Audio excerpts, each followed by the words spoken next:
Heils ykkur í Jesú nafni. Erindi mitt í dag ber yfirskriftina Vinni nú að sáluhjálp yðar. Og það svo sem ekkert vinsælt efni að fjalla þeim. Okkur líkar ekki þá hugsun að þurfa að vinna til að verða hólpin. En það heyrir við ítrekað, trú þú aðeins. Og það alveg rétt. Við þurfum að trúa. Við erum hólpin fyrir trú. Það verk Jesú sem færir okkur hjálpræði, ekki okkar verk. Eða eins og Páll segir hér í Galatabréfinu 3:11. En það augljóst að fyrir Guði réttlætist enginn með lögmáli, því að hinn réttláti mun lifa fyrir trú. Við getum ekki unnið okkur inn réttlæti, það fæst fyrir trú. Eða eins og hann segir líka í Rómverjabréfinu 10:9 og 10. Ef þú játar með munni þínum Jesús drottinn og trúir í hjarta þínu að Guð hafi uppvakið hann frá dauðum, muntu hólpin verða. Með hjartanu trúa til réttlætis, en með munninum játa til hjálpræðis. En þýðir það að við þurfum ekkert að gera til að verða hólpin? Eigum við bara að taka við, þiggja og gera ekki neitt? Eða höfum við eitthvað hlutverk þegar kemur á okkar hjálpræði? Sjáðu hvað segir hér í Jakobsbréfinu 2:18-20. En nú segir einhver, einn hefur trú, annar verk, sín mér þá trú þína án verkana og ég skal sýna þér trúna af verkum mínum. Ef þú hefur ekki verk, þá engin trú. Ef þú ert ekki tilbúin að vinna að sáluhjálp þinni, þá hefur í raun enga trú. Og svo segir hann, þú trúir að Guð sé einn og þú gjörir vel, en illu andarnir trúa þér líka og skelfast. Illu andarnir hafa trú, en það dugar þeim ekki. Og svo segir hann, fávísi maður, vilt þú láta þér skiljast að trúin ónýt án verkana? Það ónýt trú, ef hún kemur ekki fram í því að þú sé tilbúin til að vinna að því að verða hólpin. Sjáðu hvað segir hér í Filippibréfinu 2:12. Þess vegna mínir elskuðu, þér sem ætíð hafi verið hlýðnir, vinnið nú að sáluhjálp yðar, með ugg og ótta, eins og þegar ég var hjá yður, því fremur nú þegar ég fjarri. Hvað segir hann hér? Við eigum að vinna að sáluhjálp okkar. Og gríska orði hér fyrir að vinna, það þýðir í raun að vinna að fullu. Við þurfum að gefa okkur að þessu að fullu, ekki með hangandi hendi. En það sjáðu hvað segir í Orðskviðunum 6:11. Farðu til Mörsins letingi, skoðaðu háttu hans og lærðu hyggindi, þótt hann hafi engan höfðingja, engan yfirboðara eða valdsherra, þá aflar hann sér samt vista á sumrin og dregur saman fæðuna uppskjörutíman. Hve lengi ætlar þú að hvílast letingi? Hvenær ætlar þú að rísa af svefni? Sofa ögn enn, blunda ögn enn, leggja saman hendur til að hvílast ögn enn.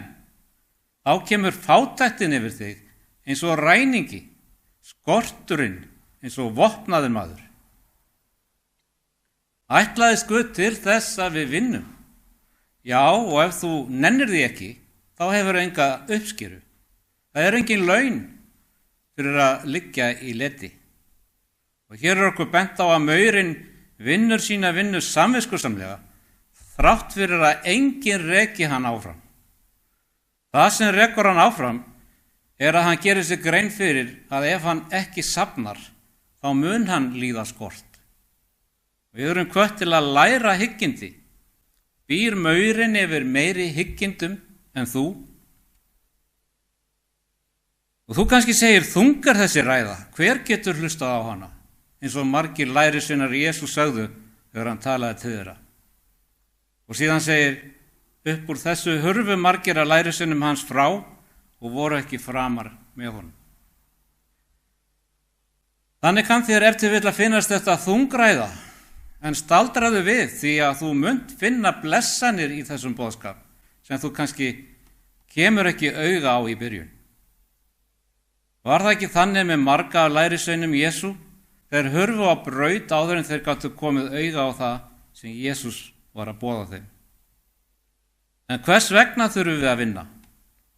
Er það að þurfa að vinna eitthvað sem kom eftir syndafallið? Eða þurfti Adam að vinna fyrir syndafallið? Skoðum það hér í 1. Mósebók 2:15. Það segir: Þá tók drottning Guð manninn og setti hann í aldingarðinn Eden til að yrkja hann og gæta hans. Það er fyrir syndafallið. Og hvað segir Guð? Adam, þú átt að yrkja garðinn. Þú átt að gæta hans. Þú átt ekki að sitja auðum höndum. Þú átt ekki bara að leggja saman hendur og blunda. Guð hefur verk fyrir hann að vinna. Í hverju fólst sú vinna? Yrkja garðinn. Hebreska orðið hér sem þýtt er yrkja er orðið afbat og merking þessa orðs er að vinna. Og í hvaða skilningi sem er, og í óbeinum skilningi að þjóna einnig. Það er því engin vafa á því að Guð ætlaðist til þess af Adam að hann vinni í garðinum. Hann átti ekki að sitja auðum höndum. Hann átti ekki að leggja saman hendur, hvíla ögn enn og blunda ögn enn. En síðan etur Adam hinn forbána ávöxt sem Guð hafði bannað honum að eta. Syndin kemur í heiminn. Hverjar eru afleiðingarnar? Það lesum við í 3. kafla vers 17 og 18. Og við manninn sagði hann: Af því að þú hlýddir röddu konu þinnar og ástaf því tré sem ég bannaði þér ég sagði: Þú mátt ekki eta af því, þá sé jörðin bölvuð þín vegna. Með erfiði skalt þú þig af henni næra alla þína lífdaga. Þyrna og þysla skal hún bera þér. Syndin hafði það í för með sér að nú er erfiðara að yrkja jörðina. Nú eru þyrnar og þyslar sem gera þetta allt mun erfiðara. Talandi að vinna. Hvar annar staðar í Biblíunni er talað að vinna? Hvað með 2. Mósebók 20. kafli? Hvað finnum við þar? Það þurfum við öll að vita. Það eru boðorðin 10. Og 4. boðorðið, hvað finnum við í því? Það segir þar: Minnstu þess að halda hvíldardaginn heilagan, 6 daga skalt þú gera hvað? Erfiða og vinna allt þitt verk. En 7. dagurinn er hvíldardagur helgaður drottni Guði þínum. Þá skalt þú ekkert verk vinna. Og það vakti athygli mína að hebreska orðið fyrir að vinna er sama orðið og þýtt er að yrkja í sköpunarsögunni. Og þannig sjáum við að Adam átti klárlega að vinna í garðinum, jafnvel fyrir syndafallið. Við eigum að vinna í 6 daga. 4. boðorðið snýst ekki bara um það að hvílast. Vissulega eigum við að hvílast 7. daginn, en það kemur eftir að við höfum unnið samviskusamlega í 6 daga. Hvíldardagurinn er eins og umbun fyrir velunni verk og þess vegna er það 7. dagurinn en ekki sá 1. Ef þú heldur sunnudaginn heilagan, 1. dagvikunar, þá er það eins og þú ætlist til þess að fá umbun fyrir þín verk án þess að gera nokkuð skapaðan hlut. Guð gaf okkur hvíldardaginn og helgaði hann til að við gætum átt sérstakt samfélag við hann á þeim degi. En það byggir á því að við skilum á okkur góðu verki hina dagana. Það er umbun okkar fyrir velunni verk. Ekki þannig að við verðum að vera fullkomin, heldur að við leggjum okkar að mörkum okkur til sáluhjálpar. Og við erum bara þannig gerð að við þurfum að fá umbun. Að þegar við stöndum okkur vel í vinnunni, þá viljum við fá umbun. Það er líka skylt því að við viljum sjá árangur. Við stundum líkamsrækt og við horfum óþreyju full til árangursins sem af því hlýst. Og við lögum mataræðið og við viljum sjá árangur á erfið okkar. Og það sama á við hvíldardaginn. Við vinnum 6 daga og Guð lofar okkur árangri á erfið okkar, umbun fyrir dugnað okkar. Eigum við skilið að fá umbun ef við nennum ekki að vinna? Sjáðu hvað Páll segir hér í síðara Þessalónikubréfi 3:10-12. Því var og það að þegar við vorum hjá yður, buðum við yður. Ef einhver vill ekki vinna, þá á hann heldur ekki að mat að fá. Við heyrum að nokkrir meðaliðar lifi óreglulega, vinni ekkert, heldur gefið sig alla að því sem þeim kemur ekki við. Slíkum mönnum bjóðum við og áminnum þá vegna drottins Jesú Krists að vinna kyrrlátlega og eta eigið brauð. Ef þú nennir ekki að vinna, þá áttu ekki að fá brauð. Talandi brauð, ef við förum aftur í 1. Mósebók 3. kafla og núna vers 19, það segir: í sveita andlis þín skalt þú neyta brauð þíns, þangað til þú hverfur aftur til jarðarinnar. Því af henni ert þú tekin, því af moldu ert þú og til moldar skalt þú aftur hverfa. Adam átti að vinna og nú var það erfiðara vegna syndafallsins. Það voru þyrnar og þistlar sem gerðu það að verkum að vinnan er erfiðari en hún var áður. En síðan gerist það eins og við lesum í kafla 4, fyrstu 4 versunum þar, að það segir: maður kenndi konu sinnar Evu og hún var þunguð og fæddi Kain og mælti: sveinbarn hef ég eignast með hjálp drottins, og hún fæddi annað sinn, bróður hans Abel. Abel var hjarmaður og Kain jarðyrkjumaður, og framliðu stundir færði Kain drottni fórn af ávexti jarðarinnar, en Abel færði einnig fórn af frumburði hjarðar sinnar og af feiti þeirra. Þetta er mjög merkilegt að maður spáir í þetta. Kain var jarðyrkjumaður. Var það ekki nákvæmlega það sem Guð hafði sagt þeim að gera? Setti Guð ekki mannin í aldingarinn Eden til að yrkja hann og gæta hans? Er það ekki nákvæmlega það sem Kain var að gera, yrkja garðinn? Og ég sé fyrir mér guðfræðilegan ágreining þarna á milli þeirra bræðra. Hugsanlega hefur Kain ásakað Abel að sinna ekki því sem Guð hafði sagt. Abel leti haugur. Þú átt að yrkja akurinn eins og Guð hefur sagt, ekki að vera að eltast við rollur alla daga. Engin spurning, en spurningin er: hvor þeirra bræðra var sannarlega að yrkja akurinn? Hvað ef það hefur meiri andlega merkingu? Og ég sé þetta fyrir mig þannig: flest okkar höfum við ekki akur til að yrkja. Við höfum okkar starf, atvinnu, til að sjá fyrir okkar daglegu þörfum. Er Guð að tala það? Eða er einhver annar akur sem þarf að sinna? Andlegur akur, akur hjartans, akur hugans, akur persónu okkar. Erum við að sinna akri hjartans eða erum við að vanrækja hann? Leifum við illgresi að vaksa óáreitt? Gerum við ekkert til að halda akri hjartans snyrtilegu? Sjáðu hvað segir hér í versi 5.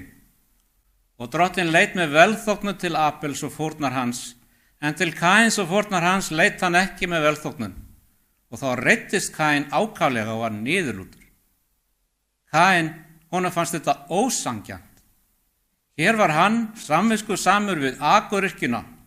Hann var að yrkja akurinn eins og Guð hafði sagt. En hvernig var hjarta hans? Getur verið að það hafi verið órækt í hans eigin hjarta? Leyfði hann þyrnum og þislum að vaksa þar óáreitt? Þeir unnu báðir samviskusamlega 6 daga vikunar og ætluðust til að fá umbun á hvíldardeginum. Báðir vildu ganga inn til hvíldar Guðs. Við sjáum í versi 6 og 7 hvað málið raunverulega snýst. Þá mælti drottinn til Kains: hví reiðist þú og hví ert þú niðurlútur? Er því ekki þannig farið, ef þú gjörir rétt, þá getur þú verið upplitsdjarfur. En ef þú gjörir ekki rétt, þá liggur syndin við dyrnar og hefur hug á þér, en þú átt að drottna yfir henni. Ef þú gjörir rétt. Hvað er það sem er rétt að gjöra? Það sem er rétt að gera er að vinna að því 6 daga að ekkert illgresi skjóti rótum hið innra. Ef það byrjar að vaksa, slíktu það strax upp, ekki leyfa því að vaksa. Þá getur þú verið upplitsdjarfur, borið höfuðið hátt. Og hvað ef þú gerir það ekki, þá liggur syndin við dyrnar. Hann er augljóslega ekki að tala hefðbundin akur. Hann er að tala andlegan akur, hinn innri mann, hjartað. Hvað fær að vaksa hið innra með þér? Ef villigróður fær að grassera þar, þá liggur syndin við dyrnar. En við eigum ekki að leggja saman hendur. Við eigum að vinna, rífa upp illgrisið og hreinsa til. Ef við vanrækjum það, þá liggur syndin við dyrnar. En hvað segir Guð? Við eigum að drottna yfir henni, syndinni. Hvernig gerum við það? Með því að vinna samviskusamlega 6 daga vikunar og ganga svo inn til hvíldar Guðs. Það er í versi 9 sem við sjáum í hvaða ástandi akur Kains raunverulega var. Það segir, þá sagði drottinn við Kain, hvar er Abel bróðir þinn? En hann mælti, það veit ég ekki, á ég að gæta bróður míns? Það var eitthvað verulega mikið vandamál með akur hans. Það eru þyrnar sem hafa fengið að vaksa óáreittir. Hann hefur verið iðinn við hinn eiginlega efnislega akur, en innra með honum var óreiða. Hann átti að vinna samviskusamlega við að koma því í lag, 6 daga vikunar. Nú það er ekki úr lausu lofti sem ég kem með þennan samaburð á því efnislega og því andlega. Jesús gerði það einnig. Við sjáum það eins og í dæmisögunni sem Jesús sagði í Mattheus 13, 3-8, þar sem segir, sámaður gekk út að sá, og þá hann sáði, féll sumt hjá götunni og fuglar komu og átu það upp. Sumt féll í grýttajörð, þar sem var lítill jarðvegur, og það rann skjótt upp, því það hafði ekki djúpa jörð. Þegar sól hækkaði, visnaði það, og sökum þess að það hafði ekki rætur, skrælnaði það. Sumt féll meðal þyrna og þyrnarnir uxu og kæfðu það. En sumt féll í góða jörð og bar ávöxt, sumt 100-faldan, sumt 60-faldan og sumt 30-faldan. Jesús notaði þessa dæmisögu til að útskýra fyrir fylgjendum sínum mismunandi viðbrögð við fagnaðarerindinu. Sámaðurinn í dæmisögunni er Jesús og sæðið er orð Guðs. Við þurfum að tryggja að við séum góður jarðvegur fyrir orðið. Við þurfum stöðulega að vinna að því. Eru einhverjir þyrnar sem fá að vaksa óáreittir í okkar akri? Erum við daglega að hlúa að akrinum, vökva hann, tryggja að okkar akur sé góð jörð sem getur borið ávöxt? Það er okkar vinna. Eða viljum við heldur sofa ögn enn, blunda ögn enn, leggja saman hendur til að hvílast ögn enn? Þá getum við verið vissum að þyrnar munu vaksa upp og kæfa það sem Guð vil sá í hjarta okkar. Því hvað sagði Guð strax eftir syndafallið? Jörðin er bölvuð. Fyrir syndafallið voru engir þyrnar. En síðan þá höfum við þurft að búa við það og við þurfum stöðulega að vera að hlúa að og sjá til þess að ekkert kæfi það sem Guð vil gróðursetja í hjarta okkar. 6 daga vikunar. En ef við erum samviskusöm, stundum okkar vinnu 6 daga, þá er okkur lofuð umbun. Þá getum við gengið inn til hvíldar Guðs.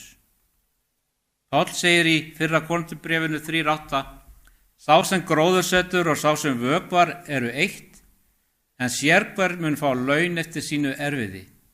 Því að samverka menn Guðs erum vér, og þér eru Guðs akurlendi, sjáu þið það, Guðs hús. Það er Guð sem gróðursetur og vökvar, fræið er orð Guðs. Vökvinn er heilagur andi.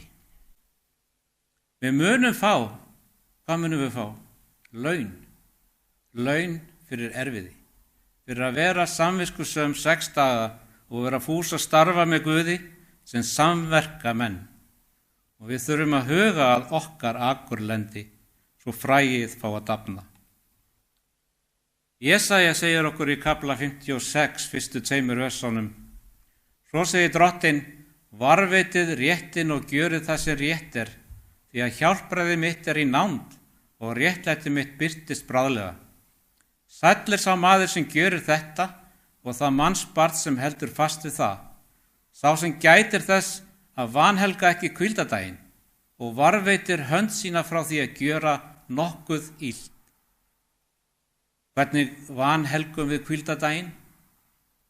Margir sem hafa tilengað sér 7. daginn eru mjög uppteknir af því hvað má og hvað má ekki gera á hvíldardegi. Og ég er í sjálfum sér ekkert að gagnrýna það, okkur ber að hafa það í huga. En hvíldardagsboðorðið fjallar ekki bara 7. daginn. Það segir 6 daga skalt þú erfiða og vinna allt þitt verk og það gleymist oft. Við vanhelgum hvíldardaginn þegar við sinnum ekki því sem við eigum að gera hina dagana. Þegar við varveitum hönd okkar frá því að gjöra nokkuð illt í 6 daga, þá getum við gengið inn til hvíldar Guðs. Það umbun okkar. Þá lítum við ekki á hvíldardaginn sem einhverja byrði, þar sem við þurfum að gæta að hvað við gerum eða gerum ekki. Við þurfum að taka á móti verðlaununum. Virkar það ekki hvetjandi fyrir okkur sem eru drifin áfram af umbun og verðlaunum, að hugsa þetta svona frá degi til dags, þegar freistingar læðast að okkur, að hugsa til hvíldardagsins? Nei, ég ætla ekki að láta undan í dag, því ég vil ekki missa af hvíldardeginum. Vík burt frá mér, Satan, þú stelur ekki frá mér hvíldardeginum. Ég sé þetta fyrir mér sem lykilinn að árangri. Við öðlumst fullan sigur, því launin eru þessi virði. Páll hvetur okkur í síðara Korinthubréfið 13:5 þar sem hann segir: reynið yður sjálfa, hvort þið eruð í trúnni, prófið yður sjálfa. Gjörið þér ykkur ekki grein fyrir að Jesús Kristur í yður. Það skyldi vera að þér stæðust ekki prófið. Við þurfum að staldra við, skoða okkur sjálf. Erum við að standa okkur? Er eitthvað sem ég þarf að laga? Bittu þess að Guð sýni þér hvað þú hefur mistekist. Hann mun sýna þér það og síðan biður hann að hjálpa þér að laga það. Hann mun koma þér til hjálpar. Og við þurfum líka að horfa á það sem vel hefur verið gert. Njóta sigrana í lífi okkar. Er það ekki raunin þegar við viljum ná árangri? Þarf ekki að mæla árangurinn? Ef það kemur í ljós að eitthvað þarf að laga, þá tökum við á því og lögum það. Við gerum betur næst og við njótum þess sem vel er gert. Þannig vöxum við.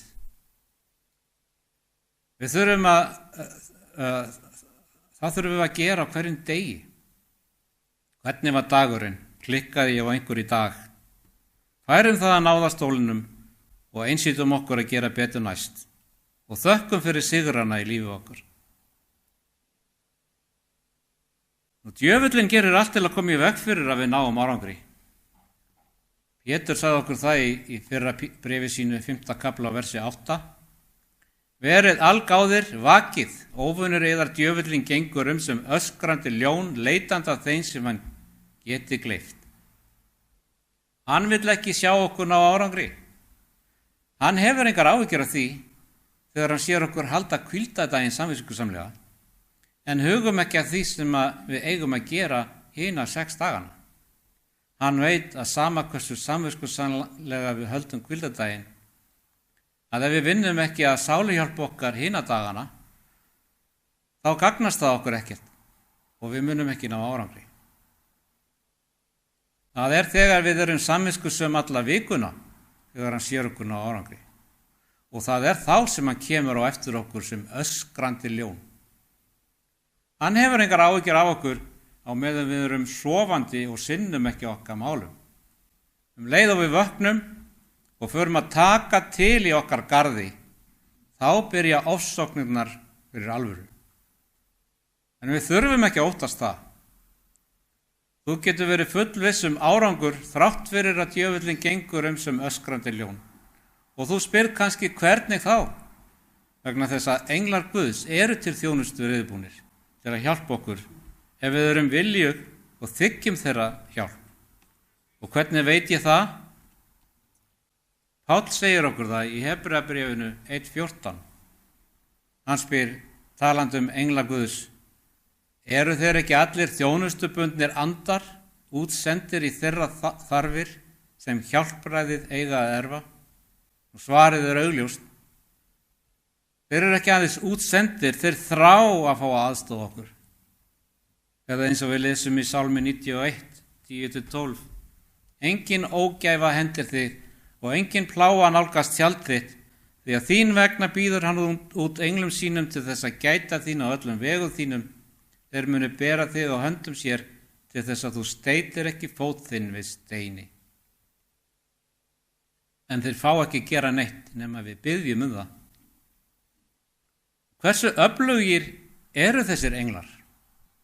Við fáum góða vísbendingum það í síðari Konungabók 1935 þar sem segir: En þessa sömu nótt vor engill drottins og laust 185.000 manns í herbúðum Assýringa.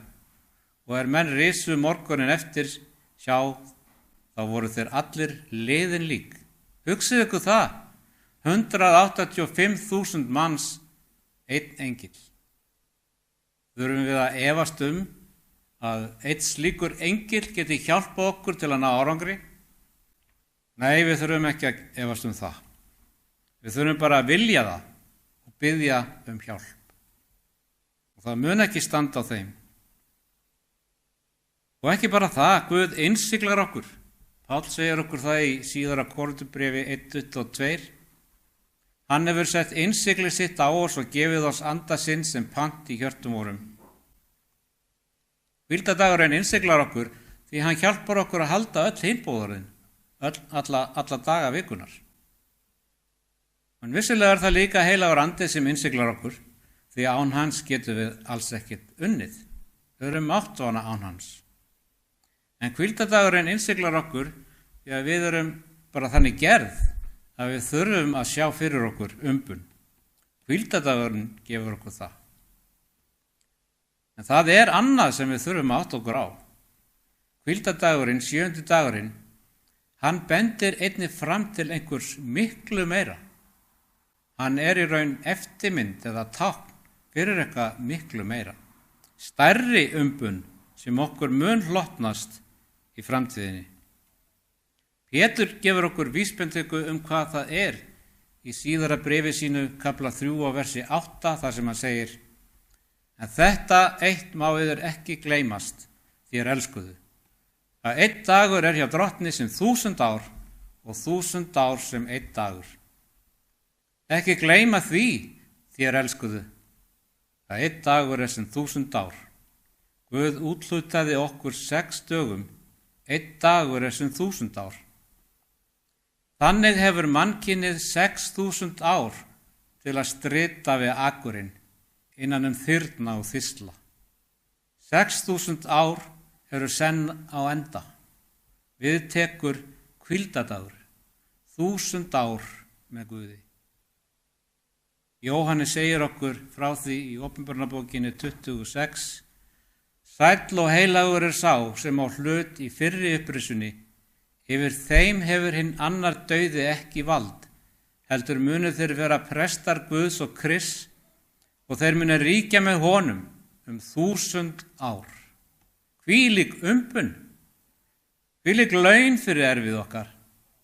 Það ekki eitthvað til að keppa eftir? Og hvíldardagurinn, hann minnir okkur á þetta í hverri einustu viku. Hvað tekur svo við eftir 1000 ár? Við lesum það í Opinberunarbókinni 21:57. Og sá sem í hásætinu sat sagði: Sjá, ég geri alla hluti nýja. Og hann sagði: Rita þú, því að þetta eru orðin trú og sönnu. Og hann sagði við mig: Það framkomið, ég alfa og omega, upphafið og endurinn. Ég mun gefa þeim ókeypið sem þyrstur af lind lífsins vatns. Sá sigrar mun erfa þetta. Og ég mun vera hans Guð og hann mun vera minn sonur. Við munum snúa aftur eftir þessi 1000 ár. Guð skapar alla hluti upp á nýtt. Þá verða engir þyrnar eða þyrslar lengur til staðar. Syndin verður að eilífu útrým. Og það sem við höfum öll þessi fyrirheit, þá ættum við að gera eins og Páll segir okkur í Filippibréfinu 3:14. En eitt gjöri ég gleymi því sem að baki en seilist eftir því sem framundan og keppi þannig að markinu til verðlaunana á himnum, sem Guð hefur kallað oss til fyrir Kristi Jesú. Verðlaunin á himnum, það hinn endanlegi hvíldadagur sem vikulegi hvíldardagurinn bendir til. Eigum við ekki að nýta okkur þessa dýrmætu gjöf, hvíldardaginn, til að geta unnið markvisst að sáluhjálp okkar, keppa þannig að markinu til verðlaunana á himnum, 1000 ára hvíldardagur á himnum með Guði. Við þurfum ekki bara að halda hvíldardaginn, heldur hvíldardags boðorðið í heild sinni sem inniheldur 6 daga vinnu og hvíld 7. dagi. Það hjálpar okkur að keppa að markinu, verðlaununum á himnum. Þá getum við sagt: Kom þú, Drottinn Jesús. Amen.